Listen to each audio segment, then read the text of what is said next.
Welcome back, everybody. Back in the video. Today, we're going to be talking about FRIEREN. Did she live up to the hype that she got? Honestly, she sure did. She sure did. The comments, the community feedback, everything that I've been seeing, streams, no one has complained about this character. Now, again, that whole Teiyu video, that's not her fault.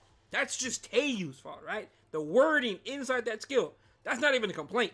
That's Teiyu's fault, right? Not her fault. So, overall consensus of this character, she is lived up to the hype. I have yet to see anything bad about her. Nothing but good, left and right. Everyone's happy about it. People enjoying her. Again, phenomenal character. Very, very insane character, right? But before we continue on, let me give my impressions on this character. So, honestly, as a character, it's herself. I love her. She feels very, very good to play. She's very, very strong to play. While, yes, you could just throw in some blind, it does stop her pretty easily. It does shut her down quite a bit, right? Alright?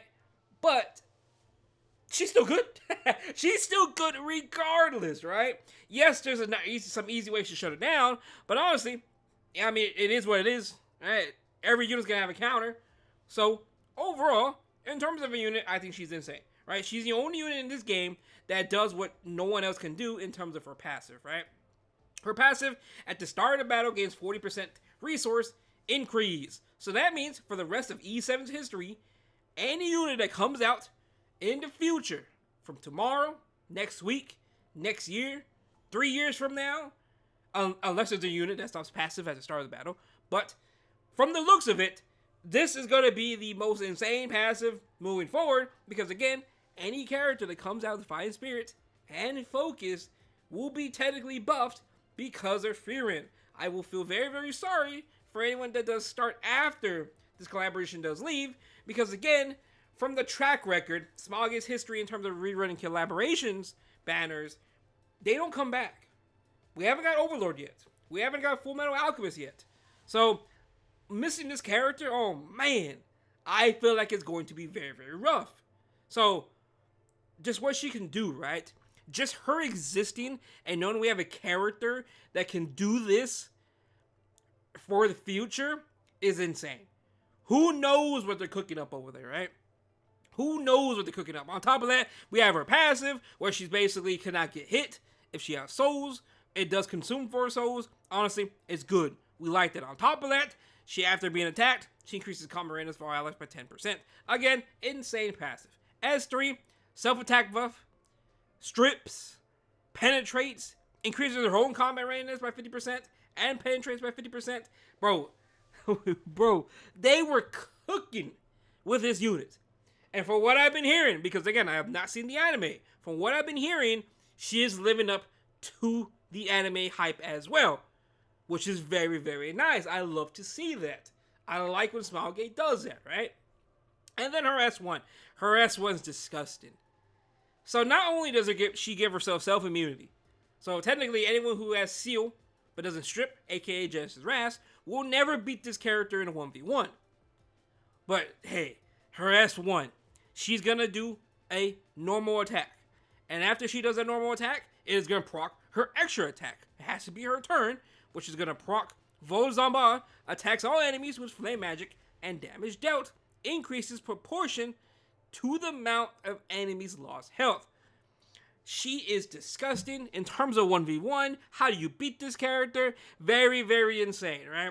Again, self-protector. She has immunity S1.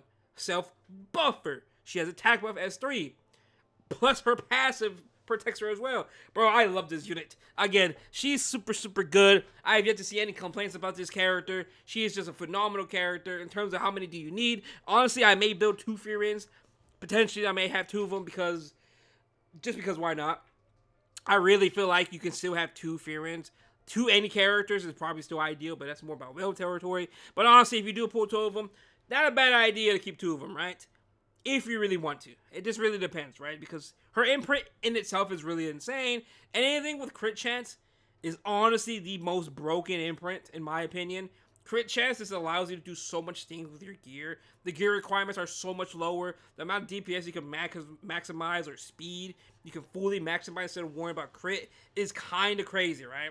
16.8%. It's weird it's 0.8, which was 17, but overall, phenomenal. Phenomenal, right? Now, I will say this, in terms of an actual character release, I think she's the only character that got the best feedback I've ever seen. I'm talking strictly for collaboration, right? Keep in mind, collaborations only. Now, I have not seen this type of feedback since maybe Dizzy. If you played back then, Dizzy on release, absolutely OP, good, broken. I mean, the only complaints I got, she was broken, right? At that time. Overlord release, Albedo shout here. I mean, let's be honest, they were alright. They were good on release. We didn't really see much of Albedo until later on, a couple months after her release. Then she started fully ramping her up because of her passive. Shout here was very, very niche with her evasion, but she's very, very good now.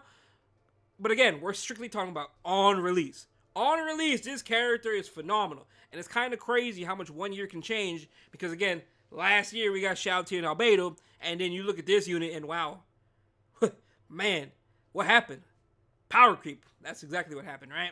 So, and then when we talk about Full Metal Alchemist and Roy Mustang and them, I'm gonna be honest, I don't remember that much feedback about those characters. Since I don't really remember, I'm fully expecting it to not be the greatest. But again, I don't really remember, so I don't want to quote on that. I will say, though, that ReZero and Slime collaboration, people liked it, but not enough, honestly, because they were rushed collaborations, right? They were pretty much rushed. From what I understanding, because at that time, that's the times I wasn't really playing, right? That when I was on my break from the game. My understanding was that those collaborations were rushed. We had something lined up, but those were rushed. And therefore, wasn't really executed that great. And Espa, very hit or miss. People didn't really like Espa collaboration. People didn't like it because of, obviously, the selection, right? Let's be honest here. K-pop, it's either you like it or you don't like it, right? And honestly, Karina was honestly the only good one on the release. And the introduction of the most broken artifact being Rocket Punch at that current time, right? So, all the collaborations have been hit or miss, besides Guilty Gear, in my opinion, because Guilty Gear, we had Dizzy alongside Baiken, alongside Soul Bad Guy. Baiken was very, very good as well. At that current time, she really was, right? Soul Bad Guy, PvE, Baiken, PvE, and actually somewhat PvP. If you remember some good old days back in the day, how many RNL turns she could take? She could spam RNLs. It is crazy back in the day if you played. The amount of biking shenanigans that went on, oh man, what a time to be playing E7, right? But again, we haven't even talked about the artifact. The artifact itself, Epion, if you know who he is, he's a current Hall of Famer from last season, right? Omega Will. But again, shout out to the man, keeping the game running for us, free to play. I'm not free to play, but you know what I mean. Most broken artifact. Now, do you need this maxed out? Honestly, no. I don't think you really need this artifact maxed out. I will say, though, if you have to max out, get 2 of them. If you want to max out these artifacts, it's good. It's not a bad idea. Because obviously, having the soul gain is really, really worth it. Actually, I don't know why I said that. You do want to max these artifacts out. You want to max them out. At least 2 of them. I will say, do not save every single copy you get and try to bottle that. It is going to take you forever unless you buy packs left and right. Then it's a different story. But if you are free to play and you think you're going to save like 5 of these artifacts and you're eventually going to bottle all of them, I mean, you can do that if you want. But by the time you even get the second one maxed out with bottles, unless you have bottles stacked up, we potentially may get this in E7's own, artifact that we can actually summon. So just keep that in mind, right? I do think it's worth having 2 of these maxed out. If you want to have more, all power to you.